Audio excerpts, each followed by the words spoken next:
with each other.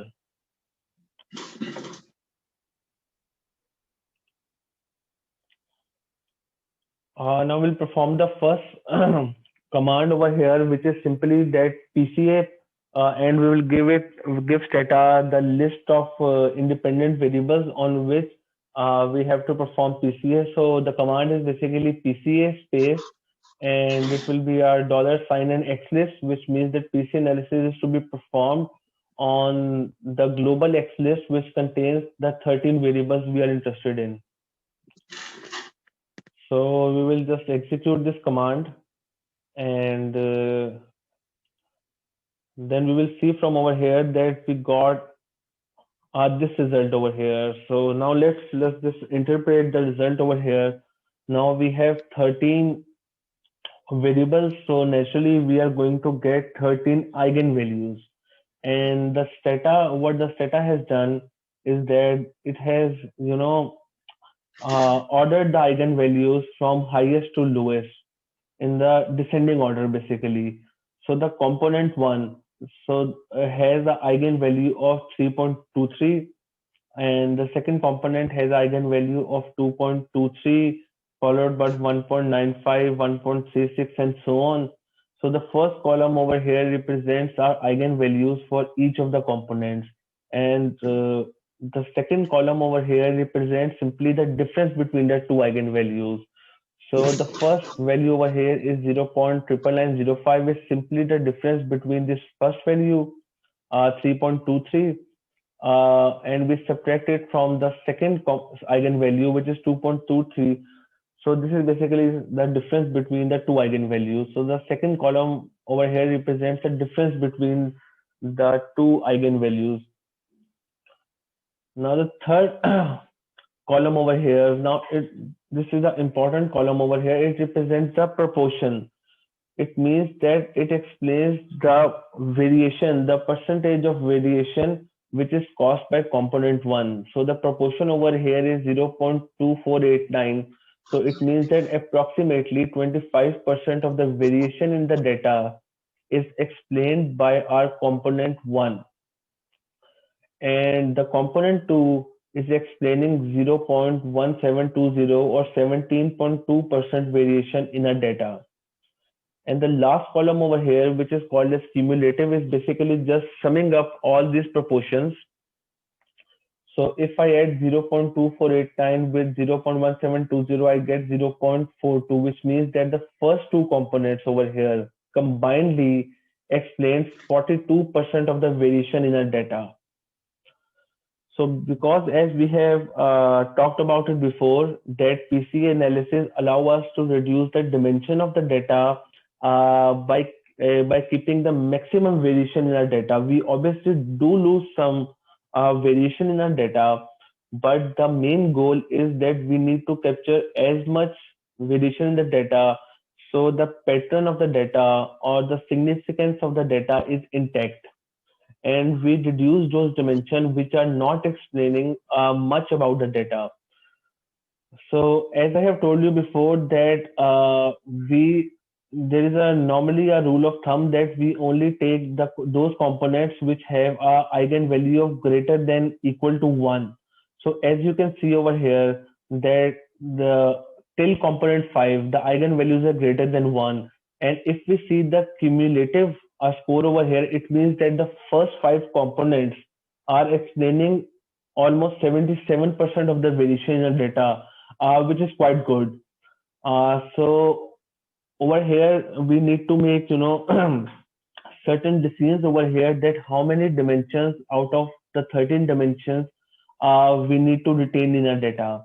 So if we retain, for example, first 5 components of the data who have eigenvalue of greater than equal to 1, then that means that these 5 components combined will be explaining 77% of the variation in our data, and only 23% of the variation will be left out from our data. So the bottom table over here is basically telling us the principal components or the eigenvectors for these 13 variables. So as we have gone through it before, that the first step is to find the covariance matrix for these 13 variables, and from that covariance matrix, and it will be obviously a square matrix, we'll find the eigenvalues which are stated over here, this column. And from the eigenvalues, then the stata is generating the eigenvectors for all these 13 variables, which are shown over here. So as you can see that the component one, which has the highest eigenvalue 3.23, is listed at number one over here. And this is basically the feature row vector, which we have talked about in the last lecture. And the feature row vector was basically just that you are, you know, you are writing your eigenvector associated with your highest eigenvalue first, followed by your second eigenvector, which is associated with your second largest eigenvalue. So the software Stata automatically do so. So it represents the result such that the highest eigenvalues are listed first, followed by the descending eigenvalues. And same is the case with the eigenvector. So the eigenvector of the component one, which is associated with the highest eigenvalue, is represented in the first column, followed by the component 2, which is the second highest eigenvalue, and followed by the rest of them in the descending order. And as you can see over here that the unexplained variation in all of these variables is 0 over here. And because we are incorporating all the components of our data, so there is nothing unexplained till now. And the unexplained variation will increase when we will be reducing our number of dimensions. So if I am keeping all the 13 dimensions which are presented in a data, then obviously there is nothing unexplained in a data set.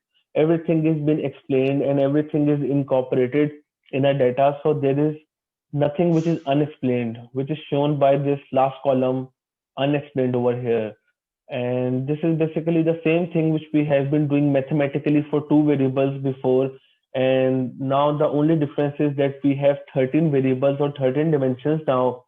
And the Stata has done all the work for us. It has find us it has first calculated the covariance matrix, which is not listed over here.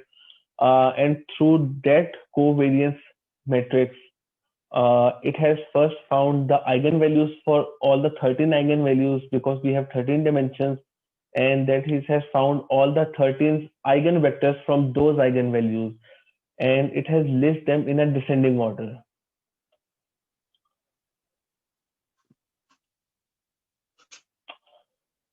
Now, one of the thing that we can also do in Stata is we can also, plot our screen plot of our eigenvalues. So the simple command is screen plot. After you have performed the PCA analysis, the first command, which is PCA and PCA for all the 13 variables, we simply have to just write screen plot in Stata, and it will give us a graph of the eigenvalues, which is something like this. Is the graph visible to you guys? Yeah, I can see it. Yeah, okay. Thank you. So the dotted points over here, as you can see, there are 13 dotted points over here, and each dotted point over here represents eigenvalue. So the first eigenvalue, if we see from our results, was 3.23. And if you can see over here on the graph, so this value is equal to 3.23. So this is our first eigenvalue, followed by a second eigenvalue, which was 2.23, and followed by the rest of them. So what we have done over here basically is that the x variable over here is representing the number of dimensions, which goes from 1 to 13. There is 13 over here because there is an interval of 5. So x-axis is showing the number of components, and the y-axis over here represents your eigenvalue. So this is basically a simple plot of your number of components, each component and its eigenvalue. And it is naturally a downward sloping graph, obviously it's not a linear graph, but it is a downward sloping graph, and that is naturally because, as I have told you before, that the theta always represents the eigenvalues in a descending order. So the highest eigenvalue, the component with the highest eigenvalues will come first, which is this one, and it is then followed by the second component, which has the eigenvalue less than the first, and so on. So this is basically simple a screen plot of your eigenvalues after we have performed the PCA analysis.